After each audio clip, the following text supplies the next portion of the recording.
ကတော့ဆွေးနွေးသွားရပေါ့နော်ဒါအနာသိအောင်လုပ်ရမယ်ဆေးလဲရှိတယ်ကုလို့လည်းရတယ်ပေါ့လေဆရာမထားအောင်မေးချင်တာပေါ့နော်အဲ့တော့လူတွေကဆရာမအနာတော့ရှိကြတယ်ဒါပေမဲ့အထူးသဖြင့်စိတ်ဓာတ်နဲ့ပတ်သက်လို့ရှိရင်ဘာလို့ဖုံးကွယ်ထားတတ်ကြရလဲပေါ့နော်ခုနဆရာမထွေစီပြောသွားတဲ့အထက်မှာတော့တစ်ခုပါသွားပြီတာဝန်ယူထားရတဲ့တာဝန်ကိုရှိနေတဲ့ role ပေါ့နော်ဒီအကြောင်းပြချက်အပြင်ပေါ့နော်ဆရာမထားအနေနဲ့ဆွေးနွေးပေးပါအောင်လူတွေကဒါအနာသိတယ်ဒါပေမဲ့အဲ့နာအထူးသဖြင့်စိတ်ဓာတ်ဆိုရင်ဖုံးထားတယ်ပေါ့နော်ဆရာမအဲ့ဒါဘာလို့လဲခင်ဗျ မင်းရဲ့မိကွန်းလေးကိုလေကျမကဘယ်လိုလေးပြောချင်လဲဆိုတော့ကျမအခုလက်ရှိဒီဆောင်ရွက်နေတဲ့နယ်ပယ်ထဲမှာဆိုရင်PDF ရှိမယ် CDM ရှိမယ်စစ်ပေးရှောင်ရှိမယ်အကြမ်းများဖြစ်ကျမတို့အဲ့လိုသတ်မှတ်လိုက်မယ်ပေါ့နော်သတ်မှတ်လိုက်မယ်ဆိုရင်PDF ဆိုရင်သူကလက်နဲ့ကင်မယ်နောက်တစ်ခုကသူ့ရဲ့အသက်အနေကပို့ပြီးတော့နီးကပ်တယ်ရန်သူနဲ့ထိတွေ့ခွင့်ကပို့ပြီးတော့အခြေအနေအများကြီးဖြစ်တယ်ပေါ့နော်ကျမတို့ဒီဘက်က CDM နဲ့ space ရှောင်ဆိုရင်ဒါသူတို့ကလေသူတို့ရက်တီချက်နဲ့သူတို့ပဲဒါပေမဲ့စောင့်ဝင်နေနေထိုင်ကိုယ့်ရဲ့ရက်တီချက်ပေါ့နော်အဲ့နှစ်ခုရှိတယ်အဲ့တော့အဲ့ဒီဟာကိုယူမအဖြစ်ကြည့်လိုက်ရင်PDF တွေနဲ့ကျမတွေ့လိုက်တယ်ပေါ့တွေ့လိုက်တဲ့အခါကျရင်လူငယ်တွေလည်းဖြစ်တယ်အသက်အရွယ်အားဖြင့်ပေါ့နော်ခန္ဓာရည်မှာသူတို့ကနောက်တစ်ခုက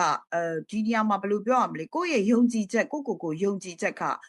ပိုတယ်လို့ပြောရမလားပေါ့နော်ရှိတော့ရှိတယ်တချို့ဆိုရင်နူးညံ့ပျော့ပြောင်းနေ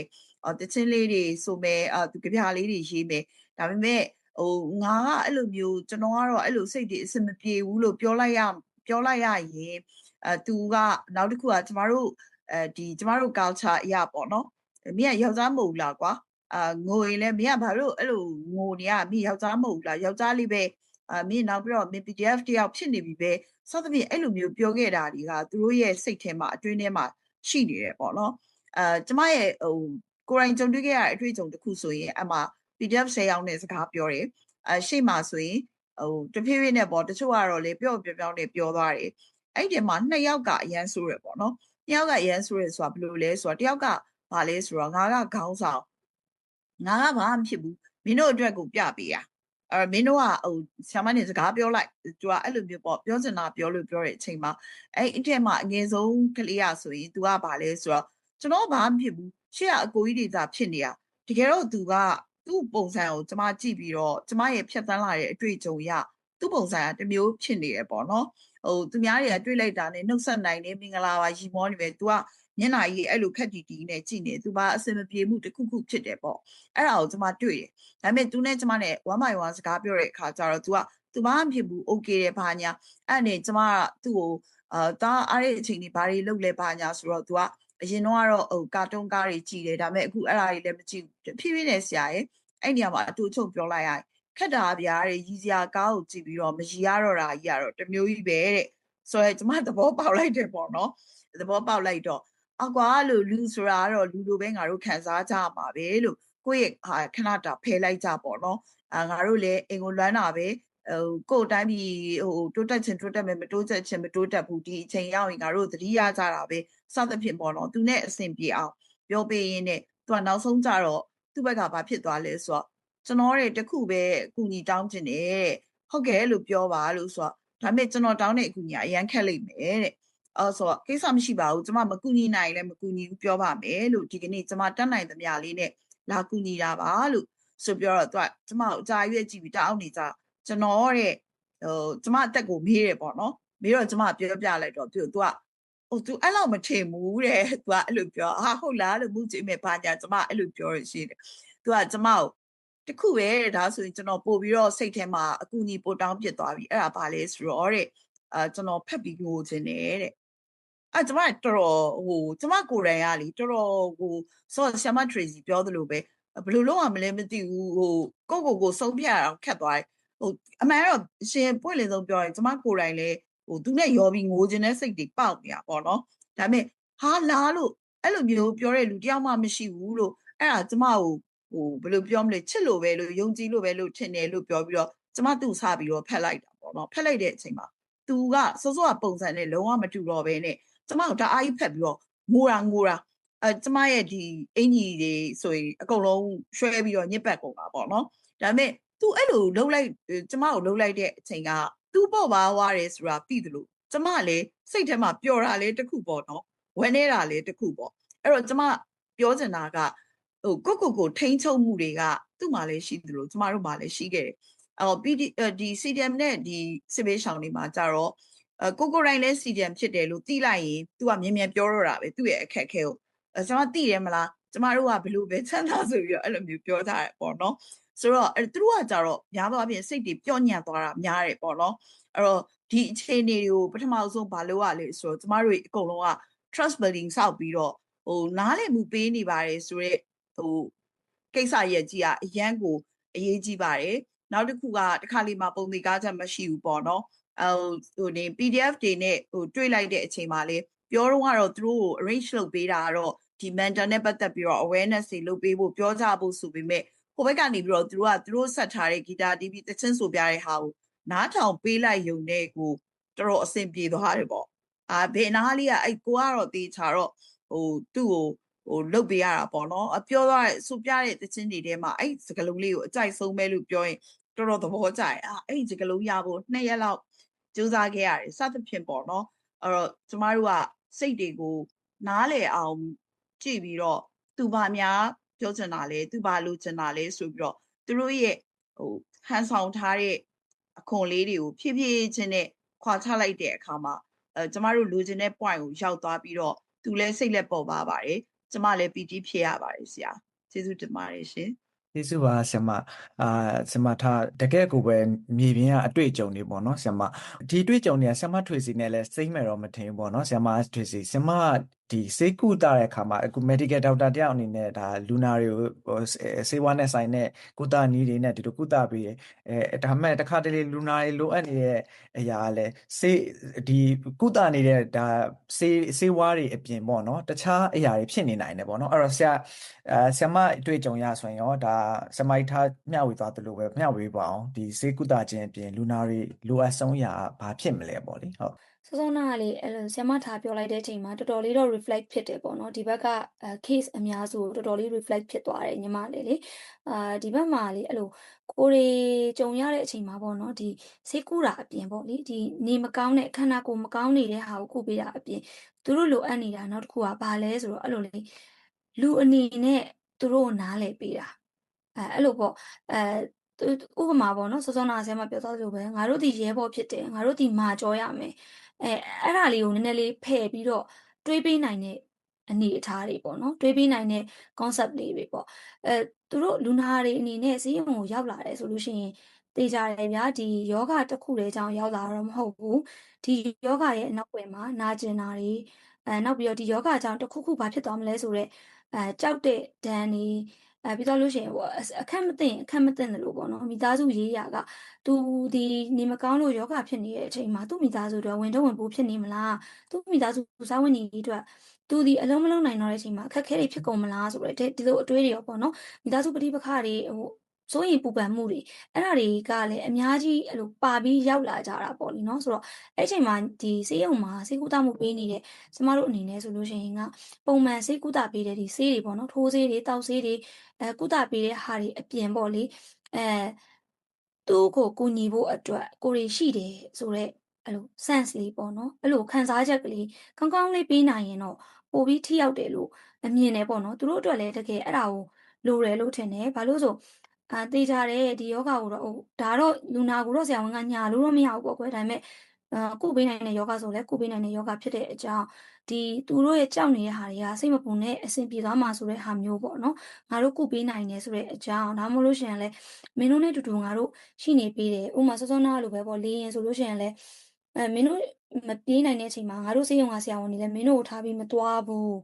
အဲ့လိုပေါ့နော်လူအတွက်လူကရှိပေးတယ်ဆိုတဲ့အနေအထားမျိုးပေါ့နော်လူသားဆန်တဲ့ဂရုစိုက်မှုလည်းလိုတယ်လို့ကျမကတော့မြင်ပါတယ်ရှင်ဟုတ်ကျေးဇူးအများကြီးတင်ပါတယ်ဆရာမအရန်ကောင်းပါတယ်ဒီခေါက်ကဆရာမနော်ထိုက်ကိုမေးချင်တာပေါ့နော်အဲ့တော့အခုလိုမျိုးဆရာအခုဆိုတာ healthcare profession တွေအနေနဲ့လည်းပြောနေကြတာပေါ့နော်မြေပြင်မှာစောင့်ရှောက်မှုတွေပေးနေတဲ့လူတွေအနေနဲ့ဆရာမကခုနကိုယ်တိုင်လည်းကုသမှုခံယူနေတဲ့လူတယောက်အနေနဲ့ဆိုလို့ရှိရင်အခုလိုမျိုးကိုယ့်အတွက်နားလည်ပေးတယ်ဆိုတဲ့ခံစားချက်ရှိနေပေးတယ်ဆိုတဲ့ခံစားချက်ပေါ့နော်ဒါမှမဟုတ်ကိုနားလည်နေတယ်ဆိုတဲ့ခံစားချက်ပေါ့အဲ့ဒီလိုခံစားချက်ကစိတ်ကျန်းမာရေးအခြေအနေတစ်ခုနဲ့ရင်ဆိုင်ရတဲ့လူတွေအတွက်ဆိုလို့ရှိရင်ဒါကိုယ့်ရဲ့မျှော်လင့်ချက်ကို ဒီလိုခံစားချက်တွေကဘယ်လောက်ထိဆက်ထိန်းထားဖို့အတွက်ထောက်ပံ့ဖြစ်စေတယ်လဲနောက်တစ်ခုကဒီလိုခံစားချက်တွေအပြင်ပေါ့နော်ဘလို့အရာတွေကမျှော်လင့်ချက်တွေကိုဆက်ထိန်းထားလို့ရလဲဆရာမ ဟုတ်ကဲ့ရှင်ကျမဆိုလို့ရှိရင်အခုကျမဘဝမှာကျမအကြောင်းအတိဆုံးကကျမဒီ psychiatrist ဆရာမဖြစ်နေရပေါ့နော်သူ့ကအကုန်ခံစားချက်တွေပြောရတာ哦ဘာဖြစ်လို့ဆိုတော့သူ့ကိုခံစားချက်ပြောမှ तू ကကိုယ်ခုနဆရာကြီးပြောသလိုဆရာဥက္ကပြောသလို तू ကစေးပေးနိုင်မှာကျမခံစားချက်ကိုမပြောသေးဘူး तू ကျမဘာဖြစ်နေလဲသိမှာမဟုတ်ဘူးပြီးတော့ကျမကအခုကာလကကြတော့ Telegram မှာဆိုတော့ online ကနေပေါ့နော်ဖုန်းနဲ့ပဲပြောရတာဆိုတော့ကျမဘက်ကပြောနိုင်မှာ तू ကကျမကိုကုပေးလို့ရမှာပေါ့ဆိုတော့အခုအနေထားမှာဆိုလို့ရှိရင်တော့ကျမကိုနားအလေဆုံးကျမကိုနားအလေဆုံးကျမကိုရင်ဖွင့်လို့အရတော့ဒီ psychiatrist ဆရာမလေးဖြစ်နေတာပေါ့နော်ဘာလို့လဲဆိုတော့ကျမတို့မိသားစုရှိတယ်ကျမအမျိုးသားရှိတယ်တခြားအမကိုရှိမှလည်းကျမကသူတို့ဒါကိုသွားရင်ဖွင့်လို့မရဘူးဆိုတာကသူတို့နားလည်မှာလည်းမဟုတ်ဘူးเนาะဆရာပြောသလိုမျိုးသူတို့ကပညာရှင်တွေမဟုတ်ဘူးစိတ်ပိုင်းဆိုင်ရာနဲ့ပတ်သက်ပြီးတော့ကျမတို့ပြောမှဆိုရင်စိတ်ပညာမိသားစုကမဟုတ်ဘူးမီယိုဖလာလိုရိုးပုံမှန်မြန်မာနိုင်ငံသားဆိုတော့ဒီစိတ်ပညာနဲ့ပတ်သက်လို့လည်းတအားနားလည်မပြီးနားလည်ရခေါင်းမှလည်းမသိဘူးပေါ့နော်အခုခေတ်မှဒါလူနဲ့တောင်နားလည်ရမယ်ဆိုတာကိုကျမတို့ကရင်းနှီးလာကြတာကျမမမေ့ရကျမငငယ်တော့ကကျမ6တန်းတော့လာမသိဘူးပေါ့နော်ကျမပေါ့နော်အိမ်မှာလို့စကားများရဖြစ်ကြကျမမိဘတွေအိမ်ကိုပြောတယ်သမီးကိုဘယ်သူမှနားမလဲကြဘူးဆိုတော့ကျမအဖေကကျမဘာပြန်ပြောလဲဆိုတော့ငါ့ကိုဝတ္ထုစာအုပ်ထဲကစကားတွေလာမပြောနဲ့ဆိုပြီးလာပြန်ပြောတာပေါ့နော်ဆိုတော့တအားခက်ခဲတယ်သူတို့ဘဝမှာလည်းအဲ့လိုမရှိခဲ့ဘူးပေါ့နော်ဆိုတော့ဒီနောက်ပိုင်းမှာဒါလူတွေကနီးပညာဖွံ့ဖြိုးလာတယ်ကျမရေးရအသိပညာဖွံ့ဖြိုးလာတဲ့အခါမှာလူတွေကိုတစ်ဖက်နဲ့တစ်ဖက်နားလည်ပေးရမယ်နားလည်မလဲတိဆောက်ရမယ်ဆိုတဲ့ဟာကတအားအရေးကြီးတယ်ဆိုတာကိုပြောမှဆိုဒီအရှိပိုင်းလူကြီးတွေလည်းတိတ်မသိသလိုမျိုးပုံမှန်တမန်ရိုးကြလောက်ပိုင်စားတောင်းတဲ့လူတွေလည်းတိတ်မသိကြဘူးပေါ့နော်အဲ့တော့အခုအနေထားမှာဆိုပြီးတော့ကျမအနေနဲ့ကျမပုံစံကကျမလိုအပ်တဲ့အကူအညီကိုကျမကကူညီပေးနိုင်တဲ့သူတွေပဲကျမတောင်းတတဲ့အကျင့်ရှိရပေါ့ဥပမာကျမတအားစိတ်ဖိစီးမှုဖြစ်နေတယ်ဆိုတဲ့ဟာကိုကျမဘေးနားမှာတွေ့သမျှလူကျမရှောက်ပြောလို့မရအောင်သူတို့ပြောရင်သူတို့ကကျမကိုအကြံဉာဏ်ကောင်းပေးနိုင်မှာမဟုတ်ဘူးခုနလိုပေါ့နော်ပြီးသွားမှာပါဖြစ်နေကြပဲဆိုတဲ့ဟာမျိုးကျမလာရင်ကျမပို့ပြီးစိတ်တော့ကားရောက်တယ်ပို့ပြီးကျမပောက်ကွဲလိမ့်မယ်ပေါ့နော်အဲ့တော့ကျမကိုဘယ်သူကနားလည်ပေးနိုင်မလဲဘယ်သူကကုသပေးနိုင်မလဲကျမကိုစိတ်ကိုဘယ်သူနှစ်သိမ့်ပေးနိုင်မလဲဆိုတော့ကျမလူရွေးလိုက်တဲ့အခါမှာကျမဆရာမုံမဲတွေ့လိုက်တယ်ပေါ့နော်စိတ်ကြမ်းဖာရေးဆရာမုံမဲကျမတွေ့တာသူ့ပဲကျမစတိုင်းရိုက်ဆက်သွယ်လိုက်တယ်ပေါ့အဲ့တော့လက်ရှိအနေထားမှာကသူရှိနေလို့ဒါကျမကိုခုနလိုနှစ်သိမ့်မှုပေးနိုင်တယ်နားလည်မှုပေးနိုင်တယ်ပေါ့နော်ပြီးတော့ခုနဆရာမထားဖြစ်တယ်လို့မျိုးပဲပေါ့ငိုကြီးချမ်းမနဲ့ငိုဆိုကျမခုနမျက်ရည်လဲဝဲသွားတယ်ငိုလဲမိသွားတယ်ပေါ့ကျမကိုယ်တိုင်ကလည်းအဲ့လို feeling ဖြစ်သွားတယ်ပေါ့လုံးဝ hopeless ဖြစ်နေတာပေါ့နော်တရားရောက်ကိုဖတ်ငိုလိုက်ရင်ဒါကြီးကပြီးသွားမှာကိုကျမမှာဖတ်ငိုစရာလူမရှိခဲ့အဲ့လိုမျိုးပေါ့နော်ဆိုတဲ့အခါကျတော့ဒါတအားခက်တယ်ဒါပြောရဆိုတာတအားခက်တယ်ပေါ့နော်ကိုဖက်ငိုလိုက်တဲ့သူဒီကိုနားလဲမှာအဆင်ပြေပါနားမလဲဘူးဆိုလို့ရှိရင်ဘယ်လိုခေါ်လဲဘိုင်းလုံးနေရလဲအချိန်တန်ပြီးသွားမှာပေါ့နော်အဲ့လိုမျိုးဖြစ်သွားလိမ့်မယ်ပေါ့ပြီးတော့ခုနကဆရာဥက္ကာပြောသလိုမျိုးကျမတို့က PTSD ပေါ့နော်post trauma ရှိခဲ့တဲ့အခါမှာဒီဟာနဲ့တိတ်ကုန်မှနီးစပ်တာမဟုတ်ပဲခက်စစ်စစ်တူတဲ့အချိန်ရောက်တဲ့အခါမှာကျမပြီးခဲ့တဲ့စိတ်တရားကြီးကဝုန်းဆိုပြန်ရောက်လာတယ်ဒါကိုကျမဆရာပြောမှကျမနားလည်လိုက်တာပေါ့နော်ကျမအရင်ကနားမလည်ခဲ့ဘူးပေါ့ဝုန်းဆိုပြန်ရောက်လာခါမှာအဲ့အချိန်တိုင်းတော့ကျမလုံးဝကိုပြိုလဲသွားတာအဲ့လိုမျိုးကြီးပြီးခဲ့တဲ့နှစ်ပတ်လောက်ကလည်းဖြစ်တယ်ပေါ့နော်အဲ့လိုမျိုးပေါ့တကယ်မှစိတ်ခံစားချက်အကြီးနဲ့ခံစားရတဲ့ဟာကိုအဲ့တော့လည်းကျမအကြီးကျယ်ပြိုလဲငိုခဲ့ပြီးသွားပြီပေါ့နော်အကြီးကျယ်ပြိုလဲခဲ့တယ်ဒါပေမဲ့ပြီးခဲ့တဲ့နှစ်ပတ်ကလည်းကျမတို့အိမ်မှာတစ်ပင်ခုတ်တယ်ပေါ့ရှင်တစ်ပင်ခုတ်တဲ့ညမှာကျမဒီတစ်ပင်ကိုမခုံနဲ့လို့ကျမယောက်ျားကိုမှားလိုက်တယ်မျိုးသားသူကလည်းခုံရပိုးလာတယ်ဆိုပြောမှသူခုတ်ချပလိုက်ပေါ့အဲ့ဒီအချိန်မှာဘာလို့ငါပြောသလိုလုပ်တာလဲဘာလို့ငါ့ကိုအရေးမကြီးရလဲကျမဘဝမှာသူ့ကိုတောင်းဆိုတာဘာမှမရှိဘူးဒီတစ်ပင်လေးမခုတ်ဖို့ပဲရှင်မလို့ဒါခုတ်ပါတော့ကျမအကြီးအကျယ်ကိုပြိုလဲပြီးတော့တအားအောင်မှပြိုလဲပြီးငိုကြွေးခဲ့တယ်ပေါ့နော်အဲ့ဒီငိုကြွေးတာကပြီးခဲ့တဲ့ trauma ပြီးခဲ့တဲ့အခါတော့အတိုင်းခံစားချက်ကြီးနဲ့ဖြစ်သွားတာပေါ့အဲ့ခါကျတော့အခုမှကျမထောင်နားလေတာပေါ့နော်အဲ့တော့အဲ့ဒီကျမငိုရဲတဲ့အချိန်မှာကျမအမကဘာလာပြောတယ်လဲဆိုဒီတစ်ပင်လေးခုတ်တာကိုတဲ့နေပြန်ထွက်လာမှာပေါ့ဘာလို့ငုံနေရလဲအဲ့လိုမျိုးပေါ့နော်ဆိုတော့ဒါကြီးကိုဆက်ကြည့်လိုက်တဲ့အခါမှာကျမတို့ရဲ့ခံစားချက်တွေကိုနားလည်ဖို့ဆိုတာလူတိုင်းနားမလည်နိုင်ဘူး လူတိုင်းနားမလည်နိုင်ဘူးဒီခံစားချက်တွေကိုနားလည်တဲ့သူကကျမတို့ကိုနဲ့စကားပြောမှကျမတို့နဲ့ကျမတို့ကုသမှာကျမတို့ဘေးနားမှာရှိမှကျမတို့ကသူတို့နဲ့ daily လို့ဆက်သွယ်ပြီးတော့ကုသလို့အဆင်ပြေမှာပေါ့နော်မဟုတ်လို့ရှိရင်ခုနလိုပဲပေါ့ဒီတစ်ပင်နဲ့ခုနမြန်မာလို့အလောက်ငိုနေတာလဲပြီးရင်ပြန်ပိတ်မှာပေါ့တိတ်တော့ဆိုတာမျိုးပဲကျမတို့လက်ခံရမှာလေအဲ့ဒါကကျမတို့ရဲ့စိတ်တိုင်းဆိုင်ရာကိုပို့ပြီးတော့စိုးဝါးစေနေပေါ့အဲ့ချိန်မှာကျမဘာခံစားရလဲဆိုတော့ငါဘဝမှာဘယ်သူမှငါနားမှာမရှိဘူးငါဘယ်သူမှနားမလည်သေးဘူးဆိုတဲ့ဟာမျိုးပြန်ဖြစ်သွားရပါတော့ပြန်ဆိုတဲ့အခါကျတော့အဲ့လိုမျိုးတွေခက်ခဲပါတယ်ရှင့်အဲ့တော့လက်ရှိမှာဆိုရင်အခုကျမအရင်တော့ဆိုရင်ကျမ counseling ဒီ psychiatrist ဆရာမနှစ်ပတ်တစ်ခါပြရတယ်ပေါ့နော်တစ်ပတ်တစ်ခါပြရင်လည်းသုံးပတ်တစ်ခါပြန်ပြရတယ်နောက်ပိုင်းကျတော့အဲ့လိုလည်းဖြစ်သွားသူကျမတစ်ပတ်တစ်ခါပြန်ချိန်တယ်အခုကျမတို့တစ်ပတ်တစ်ခါစကားပြောရတယ်တစ်ပတ်တစ်ခါစကားပြောချင်ကျမတို့စိတ်ကလေးတစ်လုံးပေးတယ်ဗလားဒီတောက်ရတော့မယ်မနော်ကြီးဆိုဟုတ်ကဲ့ဆိုတောက်ရတယ်ပေါ့နော်ဆိုတော့စိတ်ပိုင်းဆိုင်ရာတွေကပြန်ဖြစ်တာပေါ့နော်ဆရာခုနကပြောလိုမျိုးကျမအနေနဲ့ကကျမ okay သွားပြီလို့ကျမထင်မှလည်းကျမမ okay နေဘူးပေါ့နော်ပြောမှဆိုလို့ရှိရင်ရှစ်လစီကျမဒီဆရာဝန်နဲ့စကားပြောတွေ့ရရှစ်လရှိပြီဆိုတော့ကျမအနေနဲ့တက်တာပြီလို့ထင်မိမဲ့လည်းမဟုတ်ဘူးအချင်းချင်းတူပြန်ဖြစ်တဲ့ခါမှာကျမဒါရို့ဘုံဆိုမှပြန်ခံရတယ်ပေါ့နော်အဲ့လိုမျိုးပေါ့အဲ့တော့လက်ရှိအနေထားမှာတော့ကျမကိုနားလည်ပေးပြီးတော့ကျမကိုလမ်းညွှန်ပေးနိုင်တာကကျမဆရာမလေးပေါ့နော် psychiatrist ဆရာမလေးရှိမယ်တရက်ချင်းစီဒီနားလည်မှုဟုတ်ဆရာကကိုဟန်ဆောင်နဲ့ပြောလို့မျောလင့်ချက်ပေါ့နော်ကျမစီမှာကတရက်ချင်းစီမျောလင့်ချက်နဲ့ပဲကျမရှေ့ဆက်နေရတယ်ကျမစီမှာအဲ့လိုအကြီးမျောလင့်ချက်ထားလို့မရတော့ဘူးပေါ့ဘာလို့လဲဆိုတော့ကျမကခုနလိုတော်လည်းမှာတအားကိုစိတ်နှစ်ထားတဲ့သူဆိုတော့ကျမဘဝမှာပြစ်ချင်တာလည်းအများကြီးမရှိဘူးဥပမာကျမနိုင်ငံခြားကြောက်တက်ဖို့လည်းအစီအစဉ်မရှိဘူးကျမကလေးမွေးဖို့လည်းအစီအစဉ်မရှိဘူးကျမချမ်းသာဖို့လည်းအစီအစဉ်မရှိဘူးကျမအိမ်ပြန်မယ်ကျမတော်လည်းအောင်ရမယ်ဆိုတော့စိတ်တစ်ခုပဲကျမစီမှာအိမ်မက်ရှိတယ်ပေါ့ဆိုတော့ဒီအိမ်မက်ကြီးကလည်းခုနေထားမှာမဖြစ်လာနိုင်သေးဘူးလမ်းတော့မှာခက်ခဲနေတော့ဆိုတော့ဒီဟာကိုဖြစ်လာခြင်းနဲ့ဖြစ်လာမယ်မဖြစ်လာခြင်းနဲ့အခု conflict တွေဖြစ်နေရပေါ့နော်ဒေါ်လာရဲ့အချိန်နဲ့လည်း conflict ဖြစ်ခြင်းမှာကျမအဝေးသွားကြည့်လို့မရဘူးအခါကျတော့ကျမဆရာမလေးကကျမကိုပြောတယ်ပြစ္ဆုတ်ပံမှာပဲနေတိတ်ကလေးကိုပဲနေဆိုကျမလိုပြစ္ဆုတ်ပံလေးတိတ်လေးကိုပဲနေပြီးတော့မှပဲတရက်ချင်းစီမျောလင့်ချက်နဲ့ပေါ့နော်ဒီနေ့ငါဘာလုပ်မလဲမနှက်ဖြန်ပေါ့ကျမအနေနဲ့ကျမကိုမေးနောက်ထပ်3ရက်အတွက်ကျမပလန်ထားတာမရှိဘူးမျောလင့်ချက်မရှိဘူးပေါ့နော်ဒါပေမဲ့လည်းအဲ့ဒါအယူလွတ်ချလို့မရဘူးပေါ့ကျမစိတ်အနေထားရ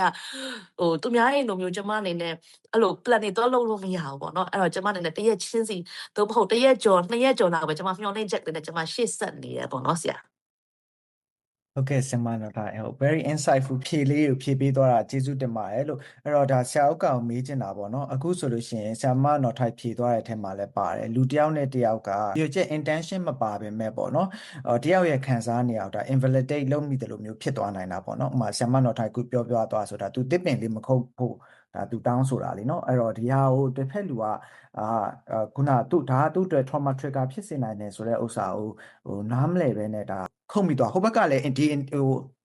ီဆရာမနော်ထိုက် trauma revisit ဖြစ်စေဆိုတဲ့ရွေချက်နဲ့နော်ခံစားသွားစေဆိုတဲ့ရွေချက်နဲ့တော့ခုတ်လိုက်တာမဟုတ်ဒါမ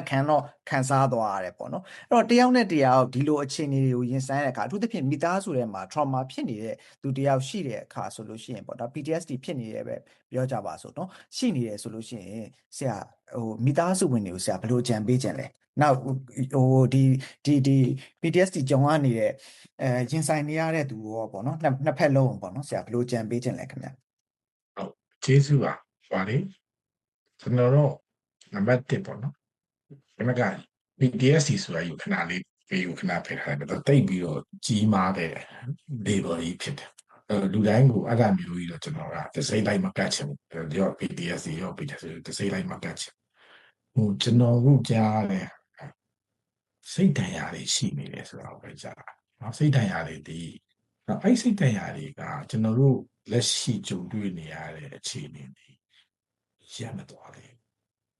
ေစိတ်ဒဏ်ရာဖြစ်စေတော့အကြောင်းအရာတွေကဇက်တိုက်ဖြစ်နေတော့မယ်ခုကဆွေးနွေးသွားတဲ့အထက်မှာလည်းပါတယ်တော်လည်းရေးဒီဆရာနာရှင်မြစ်ပြတ်ဖို့နောက်လူတွေကြုံတွေ့နေရတဲ့စာဝန်တွေဒုက္ခတွေကျန်းမာရေးအခက်အခဲတွေပညာရေးအခက်အခဲတွေ post traumatic ဆိုပြီးခဲ့ပြီးတော့ကြံခဲ့တာအခုကျွန်တော်က post လို့မရောက်သေးဘူးလို့ကျွန်တော်ပြောချင်တယ် continuous trauma ကျွန်တော်တို့အခုဆရာတို့ဆရာမတို့ကျွန်တော်တို့ကိုယ်တိုင်ကြုံတွေ့နေရတဲ့ trauma ဒီ continuous trauma အဲ့ continuous ဆက်တိုက်ဒီ trauma ရှိတယ်လို့ မရက်သွားသေးဘူးဒီလိုတနိုင်ပြီးသွားပြီးတော့ဒါရီကတော့တိုင်းပြန်လဲထူထောင်နေတဲ့အချိန်ဆိုရင်တော့ဒါအရင်တော့ဖြစ်ခဲ့တာအခုဒါတစ်မျိုးအခုကဒီအခြေအနေကြီးကမပြောင်းနေသေးဒါကလက်ရှိမှန်တရားအဲ့တော့ကျွန်တော်က post trauma လို့မပြောချင်သေးဘူး continuous trauma expose ဖြစ်နေဆိုတာအခုတည်းကကြုံတွေ့နေရတော့အဲ့တော့အဲ့ဒီအခြေခံစိတ်ဒဏ်ရာဖြစ်စီတဲ့အကြောင်းရင်းရှိနေတဲ့အပေါ်မှာမှ trigger လို့ခေါ်တယ်နော်ခလုတ်ကလေးတွေရှိတယ်trigger လို့ခေါ်တယ်ခလုတ်ကလေးတွေရှိတယ်ဒါကပြပင်ခုတ်လိုက်တာလည်း trigger ပဲဘုံလာကျဲတာလည်း trigger ပဲဒါလည်းခုတ်တာကျဲတာလူနာတွေဆက်ပြီးတော့နေတိုင်းထပ်ပြီးတော့ပြစ်တွေရောက်လာနေတာပဲ trigger ပဲဒီစစ်ဘေးကြောင့်ရောက်လာတဲ့လူနာတွေတုံးရိုးပုံမှန်လူနာအောင်တန်းရလေးတဲ့ရောက်ဒီစိတ်ခံစားမှုတွေကိုနေ့စဉ်တစ်နေ့တယောက်ပြီးတယောက်ကိုပြောင်းပြီးတွေ့နေရတာလေ trigger ပဲဆရာမကြီးထားပြောသွားတဲ့ဟိုဟာမျိုးဒီအခုဒီရဲဘော်လေးတယောက်ထဲနဲ့ပြီးသွားမှာမဟုတ်ဆရာမကြီးထားလို့ဆရာမကြီးဆန်းချမှုတွေပေးနေတဲ့ဘယ်သူမှဆိုတော့ဒါကြုံတွေ့နေရမယ်သူဆရာမတော်ထိုက်တို့လို့လူသားချင်းစာနာမှုတွေလုပ်ပေးနေတဲ့သူတွေနေ့နေ့ကြုံတွေ့နေရတာလေအဲ့တော့အရာရာတိုင်းဒီ trigger ဖြစ်နေစနစ်တန်လေးတော့မီးပွားလေးပဲလို့စနစ်တန်ကရှိနေပြီဒါအဲ့စနစ်တန်ကအချိန်မွေးထားပေါက်တယ်ဒါကြောင့်မို့ကျွန်တော် PTSD ဆိုတဲ့စကားကိုတော့မသုံးနေသေးဘူး continuous trauma exposure ရှိနေလို့ပဲကျွန်တော်ပြောလို့အဲ့ဒီချိန်အဲ့တော့လူတိုင်းဒီကျွန်တော်တို့အရှိမဆွေးနွေးသွားတာလူတိုင်းဒီစိတ်ဓာတ်ရနိုင်တယ်လူတိုင်းဒီစိတ်ဓာတ်ရပိုင်ခွင့်ရှိတယ်တယောက်နဲ့တယောက်စိတ်ဓာတ်တိမ်နဲ့ဒီကိုယ်ပေတာနဲ့တွားတိုင်းလို့မရဘူးသူ့ရဲ့ပေတာနဲ့ပဲသူတိုင်ရတာဖြစ်တယ်အဲ့ဒါကိုနားလည်ပြီးရင်အခုကျွန်တော်နားထောင်လိုက်တဲ့အခါဘယ်လိုမျိုးကူညီပေးလဲဆိုတဲ့ဟာကိုအားလုံးကဆွေးနွေးသွားတာနော်အဲ့တော့အဲ့အားလုံးဆွေးနွေးတဲ့ဟာကိုစကားလုံးတစ်လုံးနဲ့နှိမ့်ချုပ်လိုက်ရင်နှစ်သိမ့်ဆွေးနွေးနားထောင်ပေးရမှာအဲ့နှစ်သိမ့်ဆွေးနွေးနားထောင်ပေးရမှာအဲ့ဒါကိုအင်္ဂလိပ်လိုဆိုတော့ empathic listening မြန်မာလိုဆိုရင်နှစ်သိမ့်ဆွေးနွေးနားထောင်ပေးရမယ် counseling တော့မဟုတ်သေးဘူးနော် counseling ဆိုတာက counseling ကို training တွေရထားပြီးမှာကျွန်တော်တို့အချင်းချင်းပြည်သူမှပြည်သူတို့ပြည်သူတွေကပြည်သူတွေအချင်းချင်းမိသားစုဝင်အချင်းချင်းဘယ်လိုကူညီလို့ရလဲဆိုတဲ့စကားတစ်ခုနဲ့ကျွန်တော်စတယ်လူတိုင်းတရားရနေတာကိုလူတိုင်းကထူးခုဆရာအောင်နဲ့ပြရမယ်ဆိုတဲ့ဟာကဝေးပဲထူးခုဆရာအောင်နေမြန်မာပြည်မှာစိတ်ရောဂါစိတ်ကျန်းမာရေးထူးခုဆရာအောင်ကကျွန်တော်ထင်တယ်လောလောဆယ်အချိန်ဒီမှာလူ90မပြည့်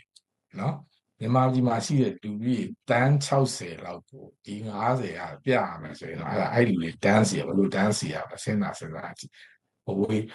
အဲ့တော့အားလုံးကပြည်သူတွေတယောက်ချင်းတူချင်းတယောက်ချင်းယမိတူကိုနားလေတယ်လို့ကိုဖေးနာလူတွေကိုလည်းနှစ်သိမ့်ဆွေးနွေးထားထောင်ပြီးလို့အခုဒါကြောင့်မို့ကျွန်တော်တို့ဒီစကားပိုင်းကိုလုပ်ချင်းဖြစ်တယ်အရင်တုန်းကဒီလိုလုပ်ပေးရမှာဆိုတာနားမလည်ပဲနဲ့အခုတဖြည်းဖြည်းလူတွေနားလည်တော့ကျွန်တော်တို့ကကြိုးစားပေးရမယ်။အဲ့ပတ်ဝန်းကျင်ဖန်တီးပေးရမယ်။ယုံကြည်မှုတွေကိုတယောက်နဲ့တယောက်ကြားမှာပို့ပြီးတော့ရှိလာဖန်တီးပေးရမယ်။အဲ့တော့အဲ့ဒါကိုကျွန်တော်ကတော့အရင်ဆုံးအရေးကြီးတဲ့နောက်ထပ်အခြေလမ်းတစ်လမ်းစိတ်တရားတွေကုစားဖို့ကျွန်တော်ကတော့ဆွေးနွေးခြင်းနဲ့ဘယ်လိုလုပ်ပေးမှာလဲ။အဲ့တော့ဘယ်လိုမျိုးတွေပြောရင်ဘေးဖြစ်မှာလဲဘယ်လိုမျိုးတွေပြောရင်အကျိုးဖြစ်မှာလဲဆိုတဲ့ဟာတွေကဒီစကားဝိုင်းကနေကျွန်တော်တို့အခုနားထောင်ကြည့်လိုက်ရင်သိတယ်ဆရာမကြီးထားပြောသွားတဲ့ဟာတွေမှာဖြေပါသွားတယ်ဟာမှသူကမင်းကတော့ဘယ်လိုဖြစ်ပါတယ်ဒီလိုဖြစ်ပါတယ်ဆိုတဲ့ judgmental comment လို့ခေါ်တယ်ဒီတယောက်ကိုဘာမှတော့ဝေဖန်ပလိုက်စကားတွေဘာမှမပြောပါဘူးမပြောသားပဲနဲ့သူပြောချင်တာပဲပြောပါသူကလမ်းဖွင့်ပေးတာအဲ့ဒါကနှစ်သိမ့်ဆွေးနွေးပေးတာပဲလားအဲ့လိုမျိုးဒါနားထောင်ပြီးပြောပါဘာတွေစိတ်ခံစားနေရတာလဲပြောပါဘာတွေစိတ်ရပြောရင်နေဟိုကကျွန်တော်ဖတ်လို့ရမှာအဲ့ဒါဖြေဖြစ်သွားတယ်အဲ့လိုမျိုးနားလေပေးတဲ့လူပတ်ဝန်းကျင်ကိုကျွန်တော်တို့ကဖန်တီးရလူတိုင်းဒီလိုမျိုးနားလေစိတ်ရှိနေရင်အခုကြုံတွေ့နေရတဲ့စိတ်ဒဏ်ရာတွေတိုးလွှားတဲ့အခါဟိုငါ့ကိုနားလေပေးမဲ့သူတွေရှိနေပါလားဆိုတဲ့ဖွန်အားမနေဘူးအခုဆိုရင်ဆမတော်ထိုင်ပနကဆွေးနွေးသွားတယ်ငါ့ကိုနားလေပေးတဲ့သူတွေသိမရှိဘူးအဲ့ဒါမဟုတ်သေးကျွန်တော်တို့ကရှိအောင်လုပ်ကြဒီစကားဝိုင်းကနေပြီးတော့ ငါ့ကိုနားလည်ပြီးတဲ့လူတွေငါပေါ်ညင်မှာရှိနေပါလားဆိုတဲ့ခံစားချက်ရှိအောင်လုပ်ပြရမယ်ဒါမှဒီလူတွေကတခါတဲ့အင်အားတွေခွန်အားတွေနဲ့အလုပ်တွေလုပ်နိုင်အဲ့ဒီအင်အားတွေခွန်အားတွေဒီကျွန်တော်တို့ဒေါ်လာရေးအတွက်ကျွန်တော်တို့တိုင်းပြည်အတွက်အများကြီးအရေးကြီးတယ်အဲ့ဒီခွန်အားတွေကိုတိစောက်ဖို့ပထမဆုံးအဆင့်ကတော့တိတ်ဆွေးနွေးနားထောင်ပေးမယ်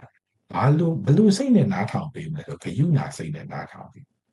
သူကြုံတွေ့နေရတာကြီးကသူ့အတွက်တော်တော်စိတ်မကောင်းစရာစိတ်ဖိစီးစရာကောင်းပါလားဆိုတဲ့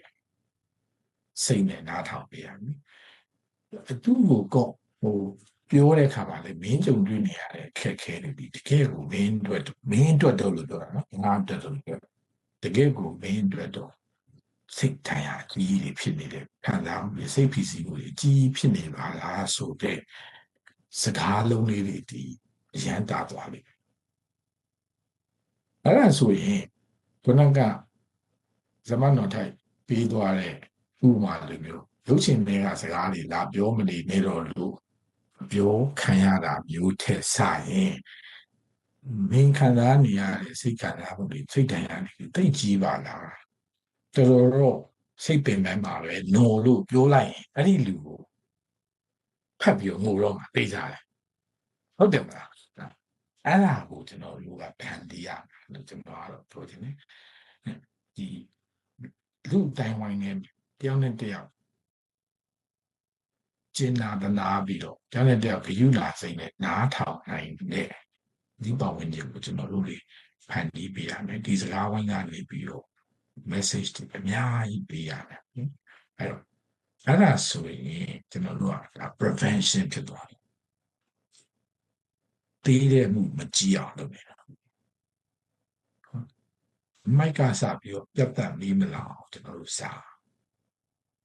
အဲ့တော့အဲ့ဒါလေးကိုကျွန်တော်ကစပြီးတော့အကြံပေးခြင်းပါတယ်ကျေးဇူးပါကျေးဇူးအများကြီးတင်ပါတယ်ဆရာဥက္ကကျွန်တော်လည်းပေါ့နော်ဒီမှာ psychology လေ့လာတဲ့ခါကျတော့ပေါ့နော်ဒီ psychology ကတော့ဒီ trauma နဲ့ပတ်သက်တဲ့ဥစ္စာဒါမှမဟုတ်အခု continuous trauma ပဲပြော PTSD ပဲပြောပေါ့နော်ဒါနဲ့ပတ်သက်လို့ဘယ်လိုဖျောက်ပြရမလဲဆိုတဲ့အဖြေကိုတော့ချက်ချင်းမပေးဘူးပေါ့နော်ဒါပေမဲ့ပိုကောင်းတဲ့ဒါမေးခွန်းတွေမေးတတ်တာတယ်။ဘာကြောင့်ဒီလိုခံစားရလဲဆိုတာအထက်ပေါ့နော်ဒီခံစားချက်ကငါ့ကိုဘာတွေပြောပြနေလဲဆိုတော့ဟာပေါ့နော်ကိုယ့်ရဲ့အတွေးကအခုချိန်မှာအမှန်ပဲလားဒါမှမဟုတ် survival mode ထဲမှာလားရှိနေသေးတာပဲလားဆိုတာကိုဆက်ပြီးမေးတတ်လာတယ်ပေါ့နော်အဲ့တော့အခုဒီမှာဆိုရင်ဆရာတို့ဆွေးနွေးသွားတဲ့ပုံမှာမူတည်ပြီးကျွန်တော်ပို့ပြီးသဘောပေါက်လာတာနောက်ကျွန်တော် psychology လေ့လာတဲ့ခါမှာပေါ့နော်ပို့ပြီးသဘောပေါက်လာတာဒါ healing ဆိုတာကျွန်တော်တို့ရဲ့အတိတ်ကိုဖျက်ပစ်တာမဟုတ်ဘူးဒီအတိတ်နဲ့ကိုလက်ရှိနေတဲ့ပစ္စုပန်နဲ့ကြားမှာရှိရဲ့ဆက်ဆံပုံကိုပြောင်းလဲတာအဲ့လိုပြောင်းလဲနေရမှာလေကိုယ်ကိုနားလည်မှုရှိတဲ့သူတွေနားလည်မှုရှိနေပေးတဲ့သူတွေရဲ့အကူအညီနောက်သူတို့နဲ့အတူပေါ့နော်ပြောင်းလဲရမယ်ဆိုတာတော့ကျွန်တော်နားလည်လိုက်ပါတယ်လို့အားလုံးလည်းဒီလိုမျိုးအကြောင်းအရာတွေကိုသိရှိဖို့လိုအပ်ပါတယ်ကို trauma ကိုယ်တိုင်ရင်ဆိုင်ကြုံတွေ့ရတာပဲဖြစ်ဖြစ်ကိုချစ်ခင်ရတဲ့သူတွေရင်ဆိုင်ကြုံတွေ့နေရတာပဲဖြစ်ဖြစ်ပေါ့နော်အခုလိုသိထားတဲ့အခါကျလို့ရှိရင်ကိုယ့်ဘက်ကနေလည်းဒါတကယ်ကိုပဲထောက်ကူပြုတဲ့ပုံစံနဲ့ပေါ့နော်ဒီလူတွေကိုဆက်ဆံပေးနိုင်မှာပေါ့နော်အဲ့တော့ဒီ trauma နဲ့ပတ်သက်ပြီးတော့ဒါ individual လူတွေရင်ဆိုင်နေရတော့မတူကြဘူးပေါ့နော်ဒီနေ့ဒီ panel မှာဆိုလို့ရှိရင်လည်း diverse အရန်ဖြစ်တယ်အတွေ့အကြုံတွေမတူကြဘူးနေရာတွေမတူကြဘူးပေါ့နော်အဲ့တော့ဒါလေးကိုကျွန်တော် advantage ယူပြီးနည်းနည်းမေးချင်တာရှိတယ်ပေါ့နော်ဥပမာဆရာမထွေစီကိုဆိုမေးချင်တာရှိတယ်ပေါ့နော်ဒါကျမ်းမာရေး healthcare worker အနေနဲ့ပေါ့နော်ဆရာမဒါစိတ်ကျမ်းမာရေးနဲ့ပတ်သက်ပြီးဘာကြောင့်အာရုံပိုစိုက်ဖို့လိုတာလဲပေါ့နော်ဆရာမအဲ့ဒါလေးမျှဝေပါဦးဟုတ်ကျမတို့ဒီကျန်းမာရေးဝန်ထမ်းတွေပေါ့နော်ကျန်းမာရေးဝန်ထမ်းတွေကြတော့ mental health ကိုပြောရလို့ရှိရင်ပုံမှန်ထက်ကိုပိုပြီး view စိုက်ဖို့လိုတယ်လို့တော့ကျမအနေနဲ့မြင်တယ်ပေါ့နော်အဲ့ဒါကဘာလို့လဲဆိုတော့ကိုယ်တိုင်ကနေမကောင်းတဲ့လူကို view စိုက်ရမှာပေါ့လေနော်ကိုယ်တိုင်နေမကောင်းနေရင်နေမကောင်းတဲ့လူကို view မစိုက်နိုင်ဘူးဆိုတော့ကိုနေကောင်းမှသူများနေကောင်းလုပ်ပေးနိုင်မယ်ဆိုတဲ့ဟာတခုရှိတာပေါ့လေဒါပေမဲ့အဲ့ဟာရဲ့နေရာမှာညီမကိုယ်တိုင်လည်းပေါ့လေနော်ညီမကိုယ်တိုင်လည်းအတိုင်းအတာတစ်ခုအခုထိတချို့ concept တွေကိုမပြင်နိုင်သေးတာရှိတယ်ဒီလိုမျိုးအလုပ်လုပ်နေတဲ့အချိန်မှာကျမတို့ဆိုလို့ရှိရင်လေအဲ့လိုမျိုးနေ့တိုင်းပေါ့နော်နေ့တိုင်းပဲဆိုပါတော့လေထိတွေ့မှုများတဲ့နေ့တွေတော့ဆိုရင်တော့ပိုဆိုးတာပေါ့တခါလေဆိုလို့ရှိရင်လည်းထိတွေ့မှုမများပဲနဲ့ဒီတိုင်းပဲအသက်ကြီးလို့ယောဂကြောင့်ရောက်လာတဲ့လူနာတွေလည်းပါတယ်တွားသူဒီတိုင်းပဲကား မှောက်ကြတယ်တိုက်ကြတယ်ဒီလိုဟာတွေမှာအနည်းနဲ့အများပေါ့နော်လူနာတွေဆုံးရှုံးရတာတွေကရှိကြတယ်ပေါ့နော်ဒီရှေ့တန်းမှာဆိုရင်တော့လေပို့ဆိုးတာပေါ့လေအဲ့ဒီအချိန်တွေမှာဒါတွေကလည်းမြင်နေရတဲ့အချိန်ကိုယ်တိုင်ကလည်းညီမအစပိုင်းမှာပြောခဲ့သလိုပေါ့နော်ဒီလုံခြုံရေးနဲ့ပတ်သက်တဲ့စိတ်ဖိအားတွေရှိနေရတဲ့အချိန်ပြီးတော့လို့ရှိရင်ဒီလိုနေရာတွေမှာhuman resource တွေကမလုံလောက်ဘူးပေါ့နော်ဆရာဝန်အင်အားဆရာမအင်အားတွေကမလုံလောက်တဲ့အချိန်မှာကိုနားရတဲ့အချိန်ကအဲ့လိုတိတိကျကျမရဘူးပေါ့နော်ပုံမှန်ဘယ်နှစ်နာရီပဲအလုပ်လုပ်သင့်တယ်ဆိုတာတွေထက် double တွေဖြစ်ကြတယ်ပေါ့ဒီနော်ဆိုတော့အဲ့လိုအချိန်တွေအဲ့လိုကာလတွေမှာကိုယ့်ရဲ့ patient တယောက်ယောက် loss ဖြစ်ကြည့်ပုံမှန်ရတဲ့ဟိုဝမ်းနည်းမှုပူဆွေးမှုထက်2ဆ3ဆတက်သွားတယ်ပေါ့နော်အဲ့လိုအချိန်တွေမှာဆိုတော့ဒါပေမဲ့သူတို့တွေကအဲ့အချိန်တွေမှာဘာတွေလုပ်ကြလဲဆိုတော့ငါတို့ကဒါကိုပြလို့မရဘူးငါတို့ကဒါကိုကာရမယ်ဘာလို့ဆိုငါတို့ကအားနည်းနေလို့မရဘူးငါတို့ကလူကေရမှာအဲ့စိတ်ပေါ့နော်အဲ့လိုတွေဖြစ်ကြတယ်ဒါပေမဲ့လေကျမတစ်ဖက်ကပြန်တွေးလို့ရှိရင်တော့ကျမရေဝန်တန်းလဲပြောရရင်လူပဲလေနော်လူဆိုတော့ကြောက်တယ်ပင်ပန်းတယ်ငိုချင်တယ်တခါလေလဲအဆင်မပြေတော့တဲ့အချိန်မှာဒီလိုမျိုးလိုအပ်တဲ့ professional support တွေယူသင့်တယ်ပေါ့နော်ဆိုတော့ညီမကိုယ်တိုင်လည်းကာလတစ်ခုမှာယူခဲ့ရဘူးတယ်ဆေးတွေပါလည်းတောက်ခဲ့ရဘူးတယ်ပေါ့လေနော်ဘာလို့ဆိုကိုယ်အဆင်မပြေတော့တာကိုကိုသိလာတဲ့အချိန်မှာဘယ်လိုမျိုးအကူအညီရှာရမလဲပေါ့လေနော်ဒါကအရန်အရေးကြီးတယ်အကူအညီမရှာနိုင်ဘာဖြစ်လာမလဲဆိုတော့ဒီပင်ပန်းတဲ့တန်အပြင်စိတ်ကလည်းပင်ပန်းနေရလူကလည်းပင်ပန်းနေရကြာလာရင်အရန် burn out ဖြစ်လာတယ်burn out ဖြစ်လာလို့ရှိရင်ကိုလုံနေတဲ့အလုပ်ကတော့လူကယ်ဖို့တော့လုပ်နေရပဲဒါပေမဲ့ကိုကတကယ်လူကယ်နိုင်တော့မှာလားပေါ့နော်အဲ့ဒီမိကုန်းတွေပြန်ရှိလာတယ်ဒီ patient တွေနဲ့ဆက်သွယ်ရတယ်လူနာတွေနဲ့ဆက်ဆံရတဲ့အချိန်မှာလူနာရောကိုယ့်ဘက်ကကောင်းကောင်းမွန်မွန်ရှင်းပြနိုင်တော့မှာလားပေါ့လေလူနာဆောင်ရောကိုကရှင်းပြနိုင်မှာလားတကယ်မှန်တဲ့ treatment မှန်တဲ့ကုသမှုတွေကိုပေးနိုင်မှာလားကိုယ့်ရဲ့ decision တွေကမှားလာတော့မှာလားဘာလို့ဆိုကိုယ့် decision မှားလာရင်ကိုတယောက်တည်းနဲ့ဆိုင်တာမဟုတ်ဘူးကိုယ့် decision မှားသွားတဲ့အချိန်မှာမိသားစုတစ်ခုရဲ့အရေးပါတဲ့အိမ်တော်ဦးစီးကလေးတွေရဲ့အဖေလူကြီးတယောက်ရဲ့တမိုးရှိရဲ့သားဒါမျိုးတွေအစားလို့ဆုံးရှုံးသွားနိုင်တယ်ပေါ့နော်ကိုယ့်ရဲ့ဒီ decision အမှားတစ်ခုကြောင့်နေပေါ့လေဆိုတော့လူနာဆောင်ရှောက်ရမယ်လူနာကိုပေးရမယ်ကုသမှုတွေရဲ့ပတ်သက်တဲ့အရေးသွေးတွေquality control တွေကျဆင်းလာနိုင်တယ်ပေါ့နော်ဆိုတော့ကျမရဲ့ဝန်ထမ်းတွေမှာကလည်းအဲ့ဒါကြောင့်မို့လို့ညီမအမြင်မှာတော့ဒီသူတို့ရဲ့စိတ်ပိုင်းဆိုင်ရာအရေးကလည်းအများကြီးအရေးကြီးတယ်ပုံမှန်ထပ်ပို့ပြီး queue site တင်တယ်ငါကကျမရဲ့ဝန်ထမ်းမလို့ငါဒီအမြဲတမ်းမာကြောနေရမယ်ငါဒီခန္ဓာရည်ရှိနေရမယ်အဲ့လိုမဟုတ်ဘူးပေါ့နော်လူပဲဗျာဖျားမှာပေါ့နာမှာပေါ့နေမကောင်းဖြစ်မှာပေါ့ဆိုတော့လူတိုင်းမှာဖျားလို့လည်းရတယ်စိတ်အဆင်မပြေလို့လည်းရတယ်ပေါ့နော်အဲ့ဒါကိုတော့အဲ့လိုအရင်ဖုံးကွယ်ထားတာထက်စားလို့ရှိရင်ဘယ်လိုအကူအညီယူရမလဲငါဘယ်လိုလေးပြောချင်တာတကယ် professional support မဟုတ်ရင်တော့မှစောစောနာလို့ပေါ့ငါဘယ်လိုနေရာလေးမှာဒီစကားလေးကိုဖွင့်ပြောလိုက်ရင်ကောင်းမလဲဒါမျိုးတွေအစားပေါ့နော်ညီမတို့ဆိုစေးရုံမှာဆိုလို့ရှိရင်အဲ့လိုတခုအချိန်တစ်ခုမှာပေါ့နော်အများအားမေးတယ် group counseling ယူကြမလားဘာလို့ဆိုညီမတို့စေးရုံမှာဆိုလို့ရှိရင်အလေးထားတစ်ခုရှိရပေါ့နော်စေးရုံဖွင့်ပြီး run ကြတယ်6လလောက်ကြာလို့ရှိရင်6လဆိုတော့4 5 6လပေါ့နော်အဲ့လောက်ကြာရင်ဆရာဝန်ကောဆရာမကော volunteer ကောကင်းဆောင်ရောအကုန်လုံးကဘလူးစိတ်ဝင်လာကြတာဘသူ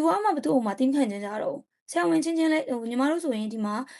ညီမနဲ့ဆိုလို့ရှိရင်ညီမရဲ့ partner ပေါ့နော်ညီ partner လဲတစည်းုံလေးမှာအလုပ်လုပ်သလိုညီမရဲ့အမအရင်လဲအလုပ်လုပ်တယ်အဲ့ဒီအချိန်မှာအဲ့လိုရှုပ်လာတဲ့အချိန်ကြလို့ရှိရင်အမလည်းမသိဘူးညီမလည်းမသိဘူး senior လည်းမသိဘူး junior လည်းမသိဘူးလို့ဖော်ကိုင်ဘက်ဘာမှမသိဘူးဘာလို့ဆိုလောင်လာကြပြီလေနော်အဲ့လိုအချိန်ကြီးကြလို့ရှိရင်ကိုတွေဘာလုပ်ရမလဲဆိုတော့အမြဲတမ်းပြန်တွေးဖြစ်တယ်ပေါ့နော်အဲဒါကြောင့်စေးရုံမှာဆိုလို့ရှိရင်လည်းအဲ့လိုအမြဲတမ်းလုပ်ထားတဲ့ plan တွေကငါတို့9လ6လနေရင်တော့တခါ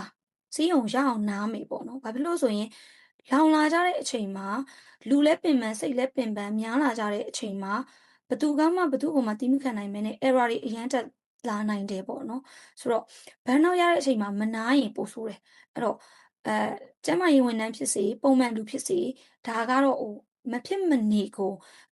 ကို care လုပ်တဲ့ self care လို့ပဲကျမကတော့မြင်တယ်ပေါ့နော်ဒီ mental health awareness ရှိပြီးတော့ကိုဘယ်လိုလေး queue site နေမှာရမယ်ဆိုတော့အသေးစိတ်လေးပေါ့လေအဲ့ဒါလေးကိုတော့ရသွားစေချင်တယ်ပေါ့နော်ဟုတ်ကျေးဇူးပါဆရာမထွေစီကျမရေးဝန်ထမ်းတွေအတွက်လည်းအများကြီးဒါ relate ဖြစ်ပြီးတော့ထောက်ပံ့ရနိုင်မယ်လို့ ကျွန်တော်မျှော်လင့်ပါတယ်ဒီဖြေကနေတစ်ဆင့်ပေါ့လေအခုတစ်ခေါက်ကဆ iam နော်ထိုက်ကိုမေးချင်တာပါပေါ့နော်ဒါဆ iam လိုပဲနေရစွန့်ခွာခဲ့ရတဲ့လူတယောက်ဒီလူတွေအတွက်ဒီ identity ပြောင်းလဲမှုပေါ့နော်အဲ့ပြောင်းလဲကဘယ်လောက်ထိဆိုးွားလဲနောက်တစ်ခုကဘယ်လိုရင်ဆိုင်ကြော်ဖြတ်ခဲ့လဲဒါကိုဆ iam နဲ့ဘွားတူတွေသိရှိနိုင်အောင်မျှဝေပေးပါအောင်ခင်ဗျာဟုတ်ကဲ့ကျမကဒီအနာသိမ့်ပြီးတော့တောထဲမှာ2 နှစ်လောက်နေခဲ့တယ်ပေါ့နော်တောထဲမှာနေခဲ့တယ်ကျမအမျိုးသားကစစ်တပ်နဲ့တက်တယ်ပေါ့ရှင်နောက်တောထဲမှာနေတယ်အထဲမှာပဲထောက်ပို့လုပ်တယ်ပေါ့နောက်တော့အထဲမှာနေတော့ကျမတို့ကဒီကရင်ဘက်မှာနေတော့ line မမိတော့ဘူးเนาะကျမထောက်ပို့လဲ fundraising နဲ့လုပ်တော့ line မမိတော့ဘူးဖုန်း line လည်းမမိဘူးပေါ့နော်အဲ့ဒါကြောင့်မဖြစ်တော့ပေါ့လေရင်လည်းလာကျဲတယ်ဆိုတော့မဖြစ်တော့ဘူးနေဆက်ကိုပြောင်းမယ်ဆိုနေဆက်ကိုပြောင်းဖြစ်တယ်ပေါ့နော်ပြောင်းဖြစ်တော့ဘယ်လိုခေါ်လဲစောင်းနေပေါ့နော်ဆရာမထားပြောသလိုမျိုးပေါ့စောင်းနေရဲ့နံပါတ်1ဖြစ်လာတယ်ပေါ့နော်နံပါတ်1ဖြစ်လာတော့ဒီမှာရက်တီမို့ဆိုအိမ်ငါးကပါမယ်စောင်းနေပါမယ်ဆိုတော့အဲ့ဒါကိုအရင်ဆုံးရုန်းကန်ရတယ်ပေါ့ရှင်နောက်မှကျမကတအားခက်ခဲတဲ့သူမဟုတ်ဘူးပေါ့နော်ခုနကကျမနောက်ခံကအမေတို့အဖေတို့ကကြတော့ဒီမကုတ်သူမကုတ်သားရဲဆိုတော့ကြောက်ရောင်းဝယ်ပါရှိသေးတယ်ဆိုတော့သူများရဲ့လိုမျိုးတအားခက်ခဲခဲ့တာမဟုတ်ဘူးခက်ခဲခဲ့တာမဟုတ်ဘဲနဲ့ကိုယ် identity ကအဲ့ချိန်မှာ travel blogger ပေါ့နော်အရင်တော့ travel blogger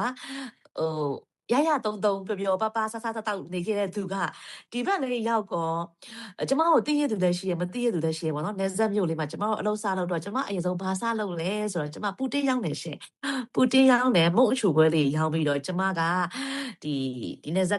ကမြို့လေးမှာရှိတဲ့လက်ဖေးဆိုင်လေးပမလက်ဖေးဆိုင်မှာတက်တင်ပြီးတော့ရောင်းရတယ်ပေါ့နော်အဲ့တော့တပူးရောင်းရင်9 ဘတ်မြတ်တယ်ပေါ့ရှင်ဆိုတော့ကျမတို့ဆိုမနက်9 နာရီထားရတယ်သွားရတယ်ဆိုတော့အဲ့ဒီချိန်မှာက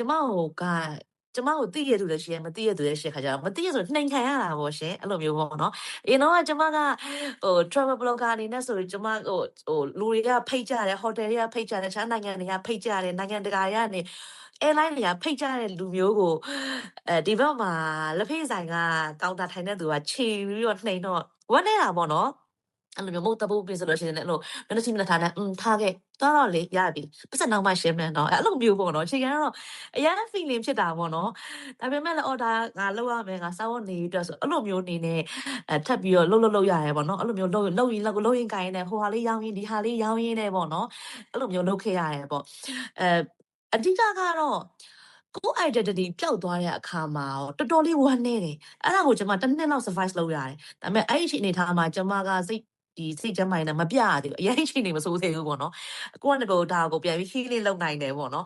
ဆိုတော့1 နှစ်လောက်ထိလုပ်ရတယ်ပေါ့နော်အဲ့ဒီဟာကိုကျွန်မဘာသွားနေလဲဆိုတော့ CDM ကဒီခံစားချက်ကိုတော်တော်လေးပြင်းထန်ထန်ရလိမ့်မယ်ဘာလို့လဲဆိုတော့ဒီဘက်နယ်စပ်ကိုပြောင်းလာတဲ့ CDM တွေဆိုလို့ရှိရင်လည်းကျွန်မတို့များသောအားဖြင့် CDM တွေဆိုတော့ဝန်ထမ်းတွေလေနော်ဒီအလုပ်ကျောင်းပြီးကလေးကအလုပ်ဆိုရအလုပ်ဝင်လုပ်တဲ့ CDM တွေဆိုတော့ကျမတို့ကအပြင်လို့ဆိုပြီးတော့ကျမတို့ကပုံမှန်အဖြစ်အပြင်လောကနဲ့ပို့ပြီးတော့ဆက်ဆံခဲ့ရတယ်ဈေးရောင်းတတ်တယ်စကားပြောတတ်တယ်မုန်းနေပိုင်လုပ်တတ်တယ်ဒါပေမဲ့ CDM တွေကအဲ့လိုမျိုးမလုပ်တတ်ဘူးဈေးလမ်းမရောင်းတတ်ဘူးပေါ့နော်သူတို့ခင်ဗျာမှာလူတွေနဲ့လည်းအယောင်းဝယ်ပေါ့နော်ကျမတို့ကျတော့မျိုးရိုးကကုန်တယ်ဆိုအယောင်းဝယ်လုပ်တယ်သူတို့အယောင်းဝယ်လည်းမလုပ်တတ်တော့ခါကျတော့သူတို့ကအရန်ခက်ခဲတယ်အဲ့ဒါကိုကျမတွက်မြင်ရတယ်ပေါ့နော်ကျမတို့ဒီဘက်နယ်စပ်မှာဆိုရင် CDM တွေအများကြီးရှိတယ်CDM မိတ်ဆွေတွေလည်းအများကြီးရှိတော့သူတို့အရန်ဒုက္ခရောက်ကြတယ်ပေါ့နော်အဲ့လိုမျိုးတွေပေါ့ဆိုတော့ကိုယ့်အနေနဲ့ကျတော့လေဒီ identity ကိုလွတ်ချမိခဲ့ရတယ်ပေါ့နော်လုံးဝလွတ်ချခဲ့ရတယ်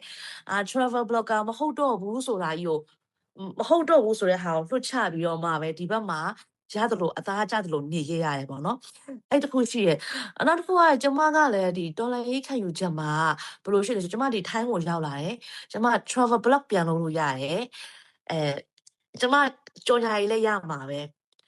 ကျမ post တွေလည်းအောင်မြင်ပါပဲ Facebook ကရတဲ့ပတ်စံနဲ့ကျမရမှာဒါပေမဲ့ကျမမလုပ်ဘူးကျမမလုပ်တဲ့ဟာဒီဘာလို့မလုပ်လဲဆိုတော့ကျမဒီဒေါ်လာရေးတွေကဖြစ်တယ်ကျမအဲ့လိုမျိုးအပျော်ခီးသွားပြရတဲ့ပတ်စံနဲ့ကျမမတတိဘူးပေါ့နော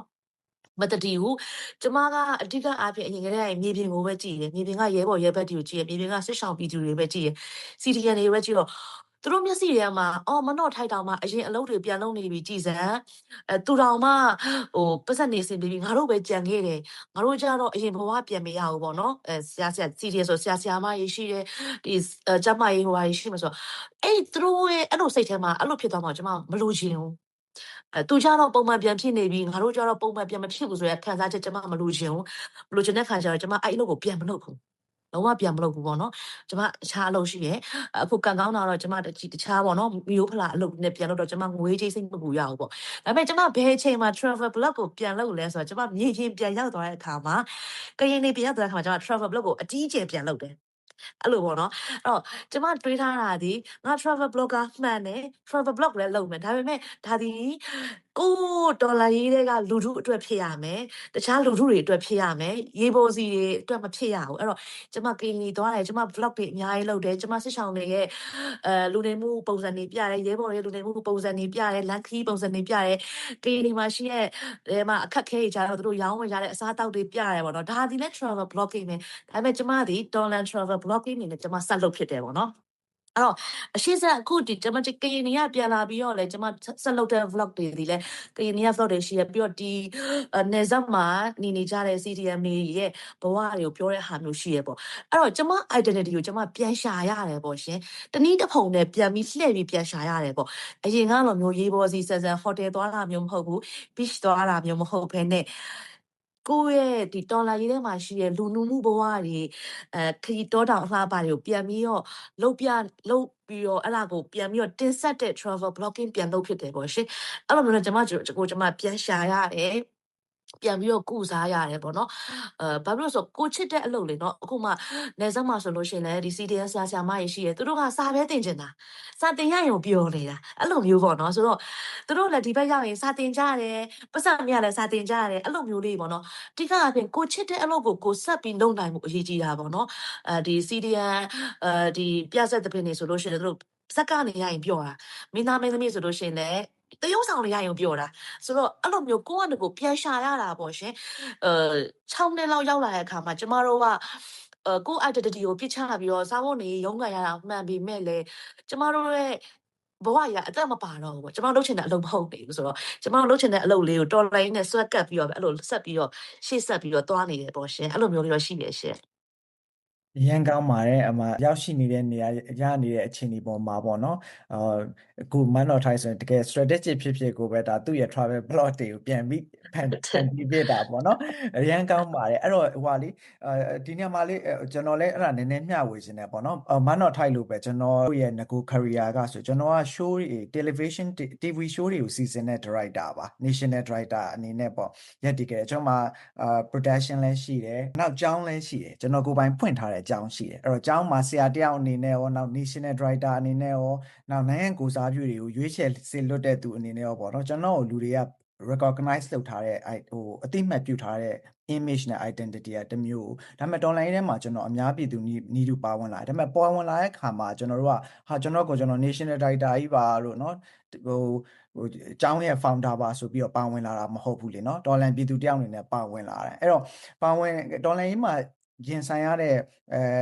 ပြောင်းလဲတွေကိုတခြားဒေါ်လာရဲဘော်ရဲဘက်တင်နီးတူကျွန်တော်တို့လည်းရင်ဆိုင်ရတာပဲပေါ့နော်တော်ရဲပြေးခဲ့တဲ့ချိန်တော့စလို့နောက်မိသားစုကြံခဲ့တဲ့နောက်ပိုင်းပေါ့နော်ဒါပေမဲ့ခုနကပြောသလို identity အပြောင်းလဲမှာတခြားနိုင်ငံကိုပြောင်းလဲဝင်ရတဲ့ identity ပေါ့နော်အဲ့တော့တခြားနိုင်ငံကြားလို့ရှိရင်ဥပမာကိုကဗမာချင်းချင်းဆိုလို့ရှိရင်တော့မှာပဲအခုကျွန်တော်တို့ပြောနေတဲ့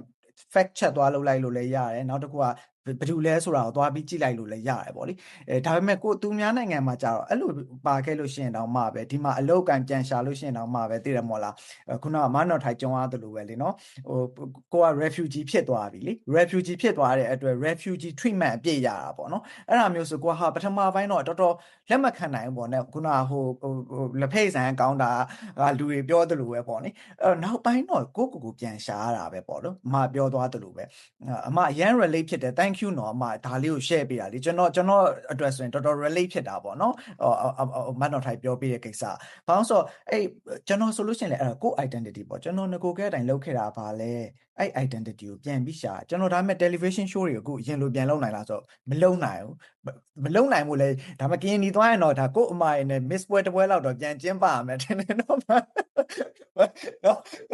ဆရာမထွေစီကိုလည်းရှိတယ်ဒီမှာမန်တော်ထိုက်တို့ရောနော်ဆရာမထားတို့ရောကျွန်တော်ကနောက်အိမ်အောင်ရှင် Mrs. တေပါနော်ငကိုကမြန်မာပြည်မှာလုပ်ခဲ့တယ်ဆိုတော့အဲ့တော့ဟိုဆရာဥက္ကရောဝင်ပြန်ခိုင်းရမယ် Mr. နော်အဲ့တော့ကျွန်တော်ဥစ္စာကတော့ကျွန်တော်ရင် career ကတော့ပြန် activate လုပ်ဖို့ကမဖြစ်နိုင်ပါဘူးဒီအခြေအနေနဲ့ဆိုလို့ရှိရင်ပေါ့နော်ဒါပေမဲ့ကျွန်တော်နောက်ထပ်ကျွန်တော်မှာဘာ value ရှိသေးလဲပေါ့ဟ black and white ကျွန်တော်တို့စဉ်းစားလို့မရဘူးပေါ့လေဒီဟာကိုအရင်ချစ်မြတ်လို့တဲ့အလုပ်ကိုကျွန်တော်မလုပ်နိုင်သေးခင်မှာအခုဘာလို့ရလဲဆိုတော့ကျွန်တော်ရဲ့ core value ပေါ့နော်တခြားဟာကိုပြန်ရှာတဲ့အခါမှာကျွန်တော်အတွက်ဆိုရင်ပညာရေးကအရေးကြီးတယ်အဲ့တော့ကျွန်တော်ကို inform လုပ်ချင်တယ်ကို inform လုပ်တဲ့အခါကြလို့ရှိရင်ပညာနောက်ခုကျွန်တော်ကျောင်းဖွင့်ထားတယ်ကလေးတွေအတွက် K2 တွဲဖွင့်ထားတယ်ကျောင်းသား2000ကျော်လောက်ကျွန်တော်ကျောင်းမှာရှိတယ်အဲ့တော့ဒီကလေးတွေကိုဆက်ပညာသင်နေကိုယ်တိုင်ကလည်းသင်နေတယ်ဒီကလေးတွေကိုလည်းပြန်သင်တယ်နောက်အခုလိုမျိုးပေါ့နော် program တွေ public educate လုပ်တဲ့ program တွေကျွန်တော်ဆက်လုပ်လို့ရနေတယ်အဲ့တော့ဟုတ်တယ်အရင်လိုကြီးတော့ပေါ့နော်အမတော်ထိုက်အတွက်ဆိုလို့ရှိရင်လည်းအရင်လို hotel တွေ beach တွေကိုသွားပြီး travel လုပ်လို့မရတယ်လို့ကျွန်တော်အတွက်လည်းအရင်လို television ပေါ်မှာကျွန်တော် show ကြီးကိုလူတန်းနဲ့ချီပြီးစောင့်ကြည့်ဖို့ဆိုတာအရင်လိုမဖြစ်နိုင်တော့ဒါပေမဲ့ကျွန်တော်တို့လုပ်လို့ရတဲ့ထဲကနေပြီးတော့ရှင်သန်နေသေးတယ်ပေါ့နော်ဒီဖြစ်ရက်တွေကိုကြုံပြီးရင်တော့အဲ့တော့အားလုံးလည်းကျွန်တော်တို့မျှဝေချင်တာကျွန်တော်တို့အားလုံးကတနည်းမဟုတ်တနည်းနဲ့တော့ရှင်သန်မှုဆက်စူးစမ်းနေကြတယ်အဲ့ဒီအတွက်လည်းကျွန်တော်တို့ကတော့